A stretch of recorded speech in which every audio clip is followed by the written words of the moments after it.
Hey guys, welcome to this exclusive deep dive. You're all hanging out with me, BJ Sam, with 2Ms. Yes, excited na ako because here on Deep Dive, deep dive tayo sa music and life and lahat na ng mga very special guests natin. And speaking of, may makakasama tayong very special guest, a very talented rapper, very talented artist, and excited na ako, mas makilala pa siya. So everybody, please welcome to this exclusive deep dive, Ramdis! Hello po, hello po, hello po. Ako po si Ramdis. Ay. Welcome, Ramdis. Kumusta ka naman? Okay naman po ako. Maraming ginagawang music, maraming papalabas, marami silang abangan. Wow, music is life ba for you? Yes po, talaga. Music is life kasi yun lang ang gusto natin gawin sa buhay. Yun lang ang pinaka-target natin na gawin. Oo, true. So, i-manifest ko yan for you na yun talaga Sana. yung... Oo. Konting ano lang, please. Yes, kasi nag-uusap kami before this, guys. So, kinukwento ni Ramdis yung parang life story niya. Medyo brief summary ng buhay niya up to this point. So, ang dami yung, di ba, you started 2010. 2010, ganun. Mas, pa nga po 2008, 2009. Talaga? So, talaga? Bata ka pa lang bata gano'n? pa. Simula nang marinig ko si Glock 9. Yes! Usually, when I talk to sa mga, rappers dito sa Pinas, Glock 9, usually yung mga sinasabi nilang, sila, parang, wow, awakening ba sa rap? Yun yung pinaka, doon ako nag-start din. Nagsimula na ako ng music, magsulat. Pwede pala ako magsulat, maghanap ako ng beat, sulatan ko. Nagawa ko siya ng paulit-ulit din. Nag-try ako ng rap contest. Then yun, nagtuloy-tuloy. I'm proud of you. Thank you. Diba? Kasi bata ka pa lang, dream mo na talaga. Tapos ngayon, you're living the dream. Oo, you're starting, diba? Parang na-feel mo na nakayanan mo, di ba? Pero syempre, nandito ka and pinag-uusapan natin yung talent mo. And syempre, gusto namin makita yung mga rapping skills mo, no? Sayang naman yung pag-practice mo ng Glock 9 since you were very young. So, ano ba yung kanta na anuhin mo sa amin? Bali kasi may palabas akong track sa under Universal Records. Ang title nun is No Love. No Love, ah. Parang kwento to ng mga lover boy na biglang naging tuso sa pag-ibig. Ay, daming ganyan. Joke. Madaming ganyan. Joke lang. So, whenever you're ready, go. The floor is yours. Ang sinasabi doon is, madaling araw na naman.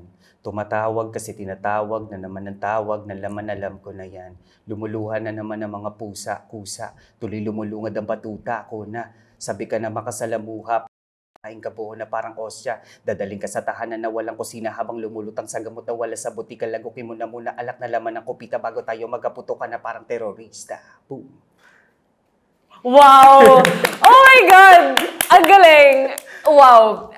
I feeling ko sa deep dive, wala kaming masyadong na rapper so far, no? I think you're not the first, pero maybe yung style mo of rapping, ganun. So, wow! Pag narinig sa totoong buhay, wow! Grabe! Like, wow! Up here.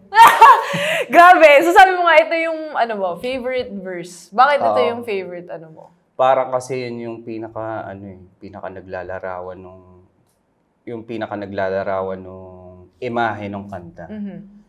Parang from a lover boy, kung paano siya naging tuso sa pag-ibig, kung paano siya naging ganun, kung paano napunta sa ganung sitwasyon, yun yung verse na yun. Yun yung pinaka naglalarawan nun. Kaya yun yung pinaka-favorite ko. Yung kanta na yun is galing talaga sa kwento ng kaibigan ko. Yun nga, nabanggit ko, he's a lover boy. Dahil laging nagkikwento sa akin nung una, nagkikwento siya sa akin. Parang, niloko na naman ako nito. Ganito, ganyan. Hindi ko na din alam. May mga times pa na umiiyak siya. Oh. Parang, syempre, ang katuwang naman namin lagi is baso, alak. Yun lang ang pinakakakwentuhan namin. Yun dun siya nagsimula. Like, yung kwento niya from that, hanggang sa maging, alam mo yun, parang, kausap ko si ganito, tapos kausap ko din si ganito. Lumabas kami kagabi ni ganito. Parang, alam mo yung switch nung story na. sa alam ko naman, madami namang nakaka-relate sa ganyan. Yung, di ba, at first, your first taste of love, parang cute-cute, ganyan, tapos nasasad-sad ka.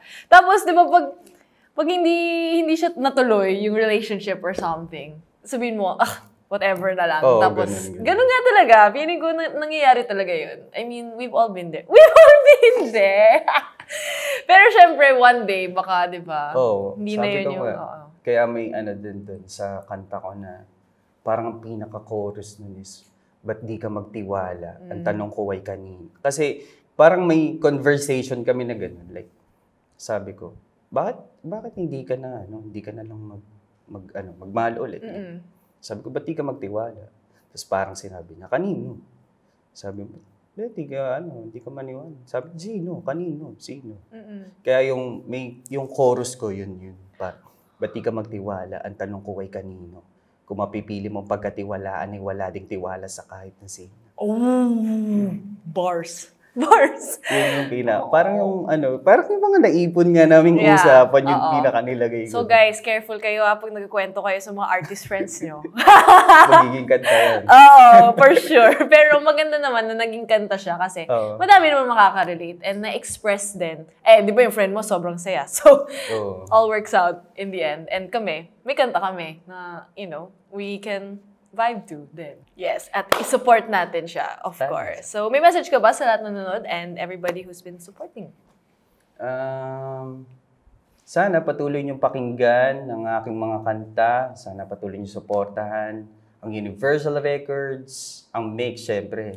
Ako ay laman ng Mix simula pa noon. Daily Top 10. Talagang nakasubaybay ako dyan. Bago pumasok mo yung bag pa. Yun, sana supportahan niyo ako. Sana supportahan niyo Universal Records, Sintada. Yun lang po. Yay! Thank you, Ramdis, na finally nandito ka na sa Mix. Oh my God, I'm so proud of you! Kaya nga po nung natanggap ko yung sabi ko, dati pinapanood ko lang yung top 10 yan. May interview ako. To be clear, hindi po ako yung VJ na pinapanood niya before. Iba. To be clear lang. Pero I'm so proud of you. Thank you. I'm sure proud na proud din si... Ilang taon ka na ba nun?